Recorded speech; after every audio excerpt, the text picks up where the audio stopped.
Assalamualaikum warahmatullahi wabarakatuh. Alhamdulillahirabbil alamin wassalatu wassalamu ala asrofil anbiya'i wal mursalin sayyidina wa habibina wa syafi'ina wa maulana Muhammad wa ala alihi wa ashabihi ajma'in. Subhanaka la ilma lana illa ma 'allamtana innaka antal alimul hakim. La haula wala quwwata illa billahil aliyil azim. Amma ba'du. Para alim ulama yang saya muliakan, tokoh-tokoh masyarakat yang saya muliakan, hadirin sekalian yang berbahagia, terlebih dahulu saya atas nama keluarga almarhum Kiai Haji Ma'mun Nawawi terlebih dahulu menyampaikan ucapan terima kasih atas kehadiran bapak-bapak dalam kesempatan ini, meluangkan waktunya untuk membaca yasin, untuk membaca tahlil, untuk membaca sholawat yang seluruhnya tentunya dihadiahkan kepada almarhum. Pertama kali tentu Kiai Haji Ma'mun, yang kedua Nyai Hajah Masturah, yang ketiga Kiai Haji Humaidi Ma'mun, yang keempat Hajah Muflihah Ma'mun, juga termasuk Bintara Ardabili, dan juga termasuk Kiai Haji Muwafiq Ma'mun, dan termasuk Nyai Mukarromah. Itu semua saudara-saudara saya, wa usulihi wa furu'ihi. Bacaan yasin, bacaan fatihah ini dihadiahkan kepada semua orang, banyak juga sama, kepada satu orang juga sama. Dalam ibarat takbir Imam Ghazali rahimahullah, rahmat Allah itu ibaratkan kayak lampu yang ada di atas kita ini. Seandainya di masjid itu cuma ada 5 orang, ia dapat cahaya seperti itu. Masuk lagi 5 orang, ia dapat cahaya seperti itu juga. Masuk 10 orang, 100 orang, tetap ia dapat cahaya seperti itu. Tidak mengurangi cahaya tiap orang. Maka semua bacaan tadi kita hadiahkan kepada almarhum yang saya sebutkan, wa usulihim wa furu'ihim. Itu mencakup segalanya, wa usulim wa furu'ihim. Dalam kesempatan yang baik ini, anggaplah pertemuan malam ini giliran saya RKK, karena saya termasuk anggota RKK. Ya, saya ini jangan dikatakan, mungkin tidak tahu kalau saya anggota RKK. Saya anggota tetap RKK. Insya Allah saya setia kepada RKK itu. Anggaplah ini giliran saya mengambil giliran RKK-nya. Di dalam sebuah hadis Rasulullah bersabda, "Idza marartu bi bustanil jannah fartaqu." Apabila engkau melewati kebun surga, fartaqu artinya nikmatilah kebun surga itu. Kemudian Rasulullah ditanya, apa yang dimaksud kebun surga itu ya Rasul? Bustanul jannah, kebun surga itu. Rasulullah menjelaskan dalam satu hadis, majalisul dzikri, yang kedua majalisul ilmi. Supaya malam ini kedua-duanya kita dapati. Pertama majalisul dzikri, yang tadi telah dibacakan surat yasin dengan tahlil. Yang kedua, supaya kita masuk juga dalam kebun surga, majalisul ilmi. Perlu kita sampaikan tentang ilmu agama. Saya akan memberikan pengetahuan ilmu agama yang dibawa oleh junjungan kita Nabi besar Muhammad SAW. Nabi Muhammad diutus oleh Allah untuk membawa satu perubahan peradaban dari peradaban jahiliyah untuk menjadi peradaban Al-Quran dan peradaban sunnah Rasulullah. Ini datangnya Rasulullah. Maka agama Islam ini kadang-kadang kita juga keliru menjawab siapa yang membangun agama Islam. Kadang-kadang jawaban kita itu keliru. Yang membangun agama Islam Nabi Muhammad Sallallahu Alaihi Wasallam. Itu keliru. Saya kasih jawaban yang benar. Siapa yang membangun agama Islam ini? Yang membangun agama Islam 25 Rasul. Saudara jangan lupakan Nabi Adam yang membangun Islam, apalagi Nabi Nuh yang 950 tahun jadi Nabi, sehingga ada banjir terbesar pada zaman itu. Jangan dilupakan Nabi Nuh, Nabi Ibrahim, Nabi Musa, Nabi Ismail, Nabi Yahya, Nabi Zakaria, Nabi Musa, Nabi Isa. Itu 25 Rasul itulah yang membangun Islam. Jangan dikatakan Nabi Muhammad saja. Malah Nabi Muhammad itu fungsinya sebagai finishing, penyempurna yang menyempurnakan agama Islam ini yang sudah dibangun oleh 24 Rasul. Nabi Muhammad yang ke-25. Ini penyempurna, bukan membawa agama baru. Menyempurnakan. Di dalam hadis kitab Shahihu Muslim, dalam bab Muhammad Khatamun Nabiyyin, Rasulullah bersabda, "Mathali wa mathalul anbiya min qabli kamathali man bana baitan wa ana akhiru man wada'a nabina." Perumpamaan saya dan nabi-nabi sebelum saya itu cuma ibaratkan orang yang membangun sebuah rumah besar. Saya datang terakhir, meletakkan batu terakhir, pertanda pembangunan sudah selesai. Nah, maka Muhammadun aba ahadim mir rijalikum walakin Rasulullah wa khataman nabiyyin. Nabi yang terakhir, penyempurna, menyelesaikan pembangunan Islam.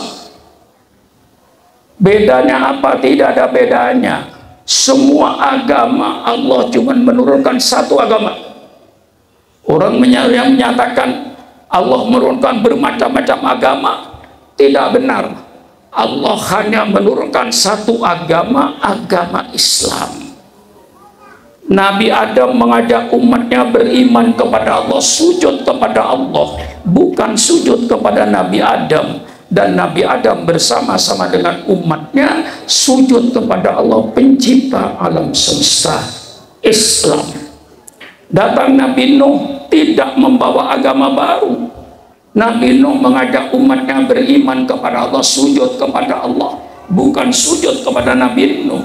Dan Nabi Nuh bersama-sama dengan umatnya sujud kepada pencipta alam semesta, Allah Subhanahu wa ta'ala.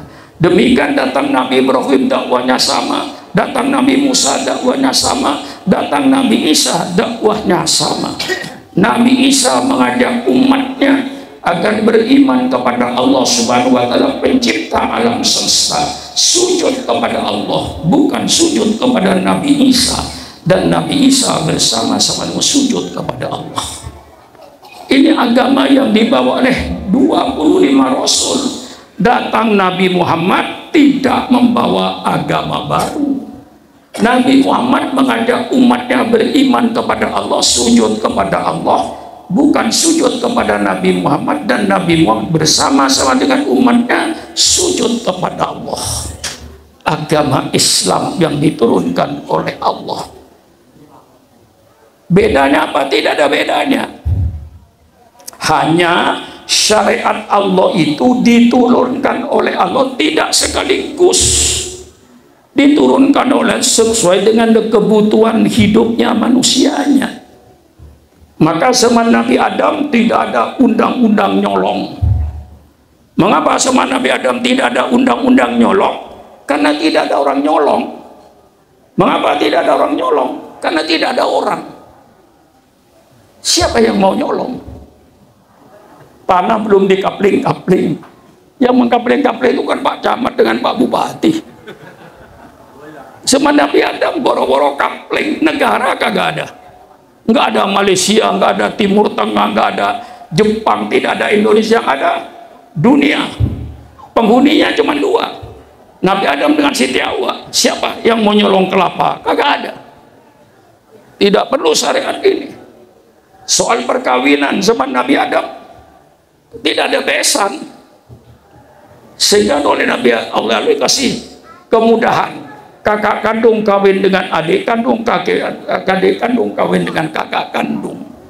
Kalau sekarang misalnya di Sampang ada orang mau kawin dengan adik kandungnya, itu orang salah lahir. Mestinya lahirnya zaman Nabi Adam dulu. Datang Nabi Nuh disempurnakan, datang Nabi Ibrahim disempurnakan, datang Nabi Musa disempurnakan, datang Nabi Isa disempurnakan dengan kitab Injilnya, datang Nabi Muhammad turun kitab suci Al-Quran, sempurna, lengkap. Sudah tidak ada lagi syariat Allah di Lauh Mahfuz. Sudah diturunkan semua 30 juz kitab-kitab yang sebenarnya ditarik oleh Allah. Mencari kitab Injil yang asli pasti tidak ada. Mencari kitab Taurat yang asli pasti tidak ada. Mana kitab Taurat yang asli? Kitab Taurat yang asli adalah firman Allah yang Allah berikan kepada Nabi Musa, dan tidak ada di dalamnya perkataan Nabi Musa, tidak ada perkataan pastor-pastor pada zamannya, hanya firman Allah yang diberikan kepada Nabi Musa. Itulah kitab Taurat. Kitab Injil, firman Allah yang Allah berikan kepada Nabi Isa, dan tidak ada di dalam kitab Injil itu perkataan Nabi Isa, dan tidak ada dalam kitab Injil perkataan pendeta-pendeta pada zamannya, hanya kalamullah. Nah, sekarang terbukti bahwa yang ada itu tidak asli. Kalau mereka orang Kristen berkata asli, persilakan, tapi seorang pun bilang tidak asli. Sebab apa? Yang namanya Injil Matius itu ditulis oleh orang yang namanya Matius. Injil Markos ditulis oleh orang yang namanya Markos. Injil Yahya ditulis oleh orang yang namanya Yahya. Injil Lukas ditulis oleh orang, siapa nama orangnya? Lukas. Bagaimana kita akan berkata asli? Malah ada satu kitab Injil yang tidak boleh dibaca oleh umat gereja, namanya Injil Barnabas. Siapa pengarangnya? Yang bernama Barnabas. Mengapa Injil Barnabas tidak boleh dibaca? Karena oleh gereja tidak boleh dibaca. Saya beli Injil Barnabas, saya baca tuntas. Oh, pantas tidak boleh, karena isinya mirip dengan kitab suci Al-Quran, khususnya dalam penyaliban Nabi Isa. Maka dilarang dibaca. Ada 5 Injil. Kalau orang gereja berkata itu asli, persilakan, itu keyakinanmu. Tetapi seorang makmum menyatakan tidak asli. Yang asli, yang firman Allah, yang Allah berikan kepada Nabi Isa untuk disampaikan kepada umatnya. Dan ini kita juga harus tahu bahwa Injil yang kita percaya bukan Injil yang ada di toko buku itu. Itu Injil karangan orang itu.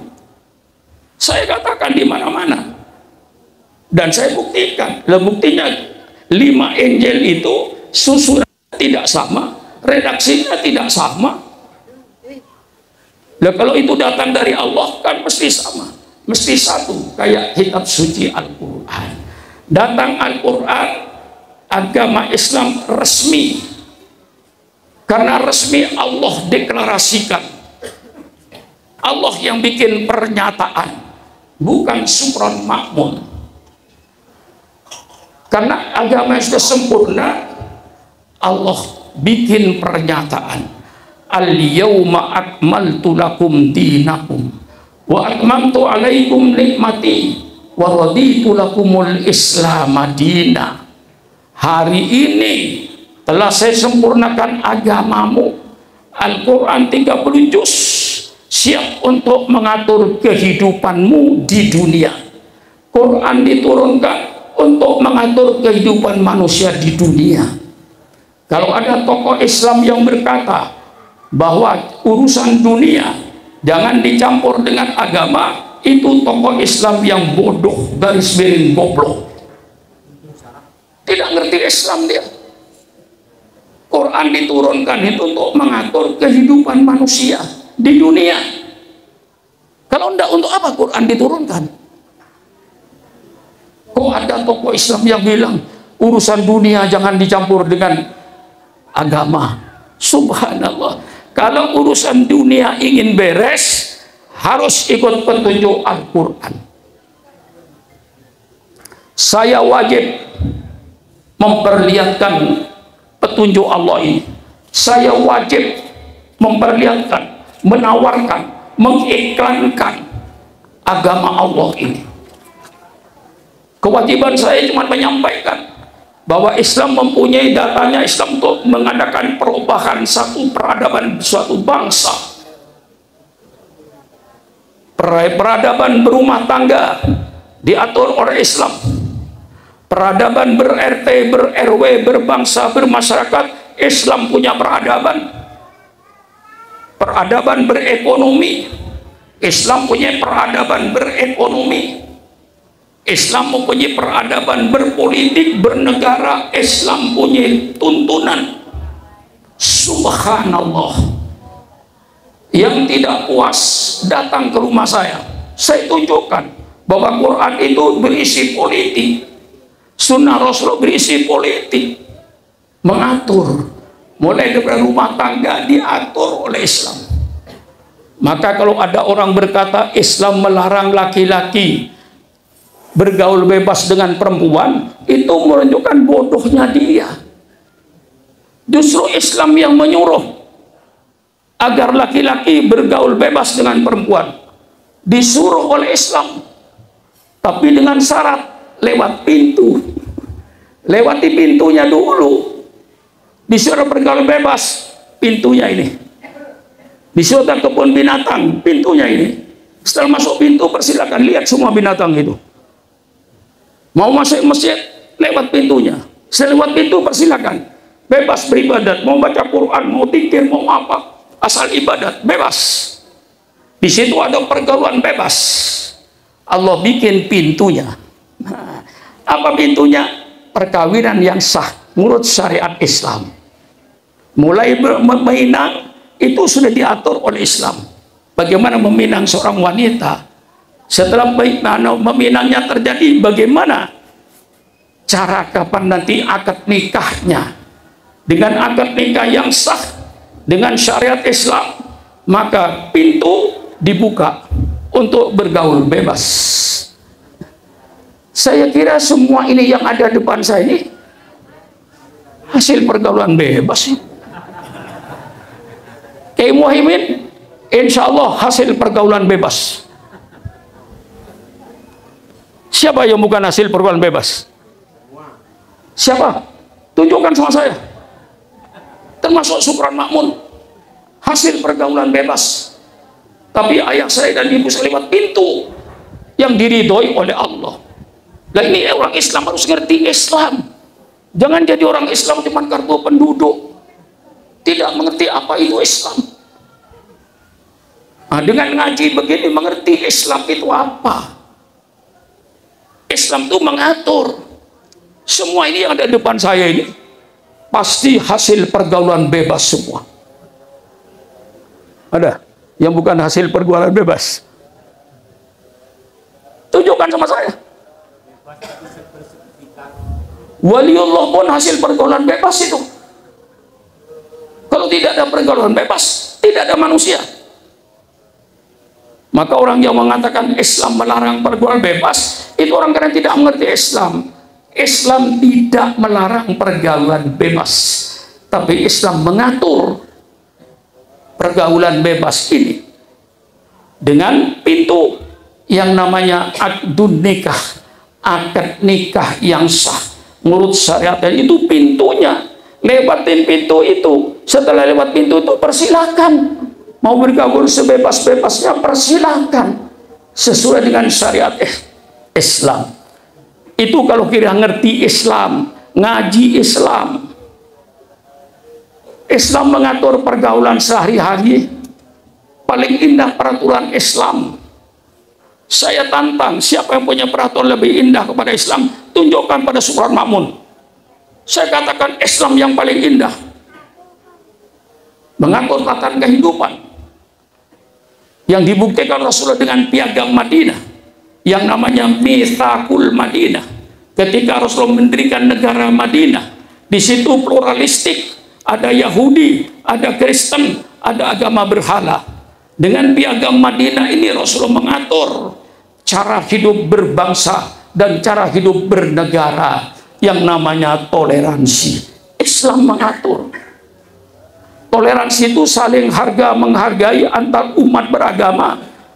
Hidup rukun antar umat beragama, tapi bukan membenarkan semua agama. Membenarkan semua agama hukumnya kafir, murtad. Saya harus bicara begini. Kalau tidak saya menanggung jawab murtadnya umat Islam di Indonesia ini. Dengan peradaban sekarang ini, yang dikatakan peradaban modern, semua agama sama, semua agama benar. Subhanallah, subhanallah. Benarnya di mana, samanya di mana? Orang Kristen pergi ke gereja hari Minggu dengan pacarnya boleh. Laki-laki campur dengan perempuan, sepatunya dipakai. Di gereja mereka menyanyi, ya ada doa dan seterusnya. Umat Islam pergi ke masjid hari Jumat, sepatunya dicopot. Tidak ada perempuan dan laki-laki kumpul. Sembahyang tahiyatul masjid. Setelah itu i'tikaf, nawaitul i'tikaf fi hadzal masjid, menunggu khotib naik ke mimbar. Khotib naik mimbar, kita dengarkan ilmu. Setelah kita sholat Jumat 2 rakaat. Kalau saya tanya, samakah saudara saya yang beragama Kristen yang pergi ke gereja hari Minggu dengan orang Islam yang pergi ke masjid hari Jumat, sama tidak ibadahnya? Sama apa tidak ibadahnya? Hah? Sama apa tidak? Tidak sama. Mengapa kau katakan agama itu sama? Matamu yang buta. Persilakan. Saya tidak ada tujuan apa-apa. Bukan ingin jadi anggota DPR, sudah ketuaan. Ingin jadi menteri, sudah ketuaan. Ingin menjadi presiden, sudah ketuaan. Umur sudah 83 tahun lebih. Yang saya lihat di depan saya itu kuburan. Kalau saya tidak meluruskan pemikiran umat, saya akan berdosa nanti di kuburan. Saya luruskan umat ini. Toleransi antar umat beragama itu saling hormat menghormati, saling harga menghargai, hidup rukun antar umat beragama. Tapi bukan berarti membenarkan semua agama. Membenarkan semua agama hukumnya kafir, murtad. Yang sekarang ini penipuan intelektual sedang berjalan. Semua agama sama, semua agama benar, bahkan semua umat beragama nanti masuk surga semuanya. Subhanallah, subhanallah. Dianggap agama ini kayak kendaraan. Sudah tujuannya Jakarta, mau naik pesawat persilakan, mau naik kereta api persilakan, mau mobil pribadi persilakan, mau naik bus persilakan. Orang yang sholat subuh masuk surga, orang yang tidak sholat subuh masuk surga juga. Surganya sama, milih yang mana? Ayo, milih yang mana? Yang masuk yang sholat subuh masuk surga, yang tidak sholat subuh masuk surga. Surganya sama, milih yang mana? Hah? Milih yang sholat, goblok. Iya, saya tegas kalau bicara. Biar di Jakarta saya begini, di depan siapa? Nggak peduli. Kebenaran harus ditegakkan sekarang ini. Jangan mau kita dikadalin. Mari kita tegakkan kebenaran ini. Yang puasa Ramadan masuk surga, yang tidak puasa Ramadan masuk surga. Milih yang mana? Surganya sama. Milih yang tidak puasa. Ini penipuan. Mengapa Subran Makmun sholat subuh? Saya jawab, saya sholat subuh karena saya yakin dengan sholat subuh insya Allah Subran Makmun masuk surga. Tidak sholat subuh masuk neraka. Mengapa Subran Makmun puasa Ramadan? Karena saya yakin dengan puasa Ramadan saya masuk surga. Tidak puasa Ramadan masuk neraka. Jangan semua umat agama masuk surga. Memang kakek lo yang punya surga. Yang punya surga Allah. Dan ini saya tegaskan, kan sedang ngetren ini. Semua agama benar, semua agama sama. Bagaimana generasi muda yang tidak ke pesantren misalnya, yang sekolah cuma SD, SMP, SMA, mendengar ajaran semacam ini, mungkin dia akan bisa murtad. Nah ini yang namanya toleransi itu sebatas hidup rukun, saling hormat menghormati, saling harga menghargai, titik. Semua agama benar menurut pemeluknya masing-masing. Semua agama benar menurut pemeluknya masing-masing. Persilakan Anda berkata agama yang benar. Saya berkata inna dina indallahil Islam. Agama yang hanya agama Islam. Dalam Al-Quran Allah mendeklarasikan Islam setelah sempurna. Al-yawma akmaltu lakum dinakum wa atmamtu alaikum nikmati wa raditu lakumul Islam madinah. Pada hari ini telah saya sempurnakan agamamu untukmu. Quran 30 juz siap untuk mengatur kehidupan manusia di dunia dan di akhirat. Wa atmamtu lakum nikmati, dan telah saya sempurnakan nikmatku. Menurut ulama tafsir, sempurnanya nikmat Allah ini dengan lahirnya Nabi Muhammad SAW. Seandainya Nabi Muhammad belum lahir, maka nikmat Allah belum sempurna. Quran 30 juz sudah turun yang menjelaskan sudah diangkat Nabi Muhammad. Allah nyatakan deklarasi, proklamasi ke seluruh dunia. Wa raditu lakumul Islam madinah. Allah yang berkata, saya ridho. Kata Allah, bukan kata Subran Makmun. Wa raditu lakumul Islam madinah. Dan Allah berkata, saya ridho, saya rela Islam sebagai agamamu. Hanya agama Islam yang diridhoi oleh Allah Subhanahu wa ta'ala. Ini pernyataan Allah, bukan pernyataan Subran Makmun. Kalau mau ditangkap, tangkap saja Al-Quran itu. Jangan Subran Makmunnya yang ditangkap. Selama Quran masih bisa dibaca, tetap saya akan mengatakan inna dina indallahil Islam. Sesungguhnya agama yang diridhoi oleh Allah hanya agama Islam. Maka setelah Islam ini sempurna, Allah bikin pernyataan, wa ma arsalnaka illa rahmatan lil alamin. Tidakkah saya utus engkau Muhammad kecuali jadi rahmat ke seluruh alam. Kalau nabi-nabi sebelumnya cuma sifatnya lokal untuk Bani Israel, untuk bangsa di Yaman, tapi Rasulullah tidak. Wa ma arsalnaka rahmatan lil alamin. Nabi Muhammad bukan nabinya orang Arab saja. Nabi Muhammad bukan nabinya orang Indonesia saja. Nabi Muhammad bukan nabinya orang Cina saja. Nabi Muhammad bukan nabinya orang Eropa saja. Nabi Muhammad nabinya semua manusia seluruh dunia. Itu yang dimaksud rahmatan lil alamin. Adapun kiai sekarang bikin tafsir baru. Kiai sekarang ini bikin tafsir baru. Rahmatan lil alamin, jaga gereja kalau tanggal 25 Desember. Tanggal 20 Desember banyak pemuda-pemuda Islam yang disuruh menjaga gereja. Dalilnya rahmatan lil alamin. Nanti tahun baru Cina menjaga kelenteng Cina supaya Cina sujud sama berhalanya tenang aman, dijaga oleh pemuda Islam. Alasannya lil alamin. Itu kiai sekarang, saya tidak ikut kiai sekarang. Maka ketika Banser datang ke rumah saya katakan, tahu kau sejarahnya Banser itu?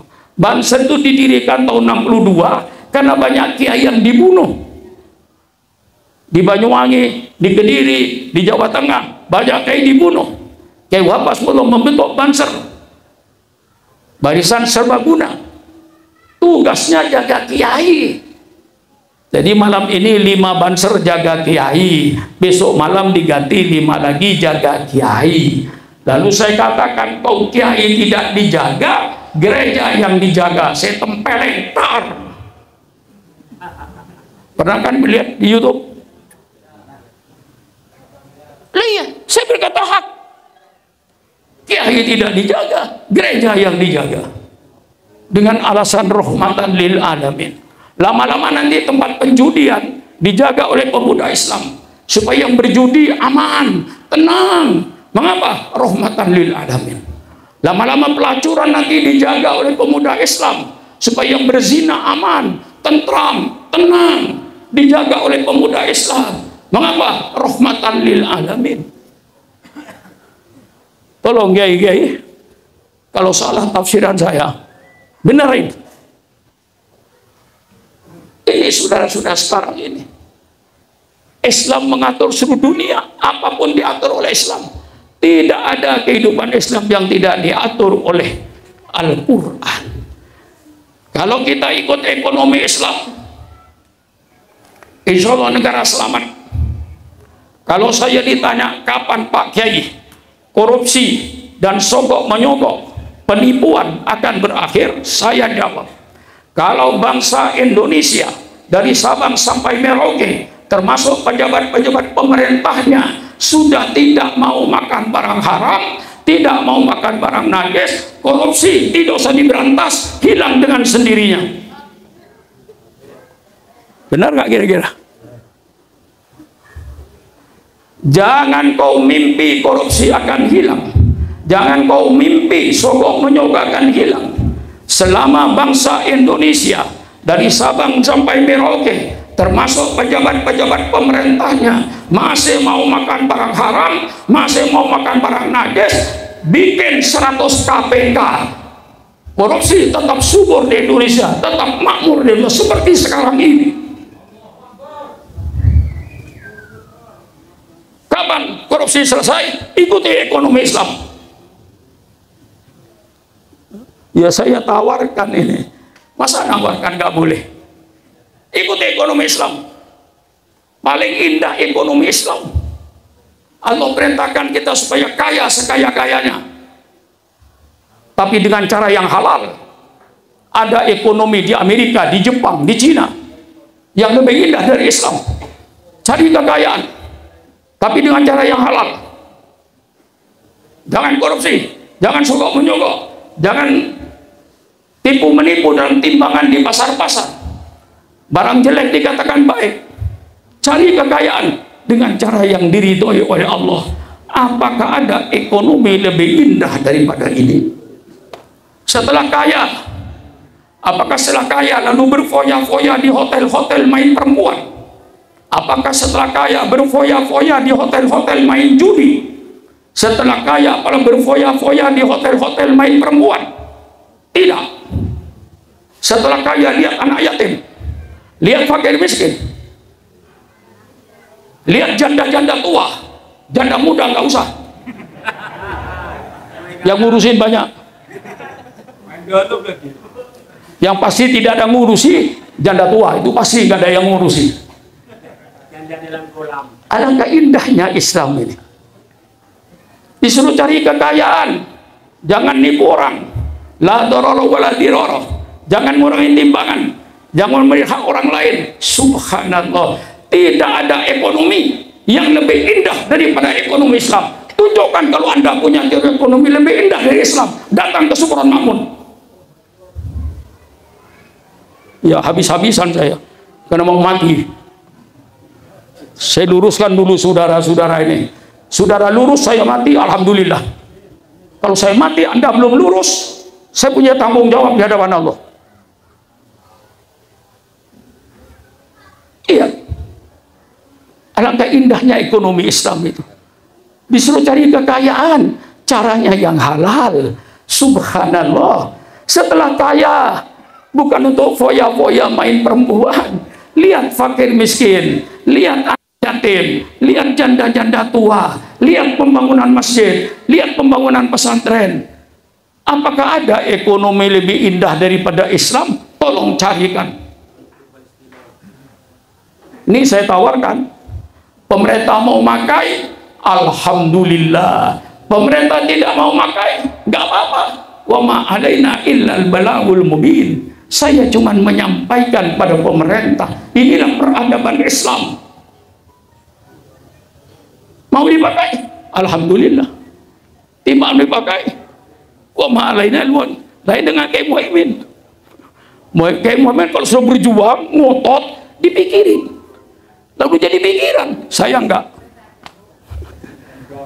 Saya enggak. Filsafat saya, semua persoalan kita pikirkan, tapi jangan jadi pikiran. Sekali lagi, segala persoalan pikirkan, tapi jangan jadi pikiran.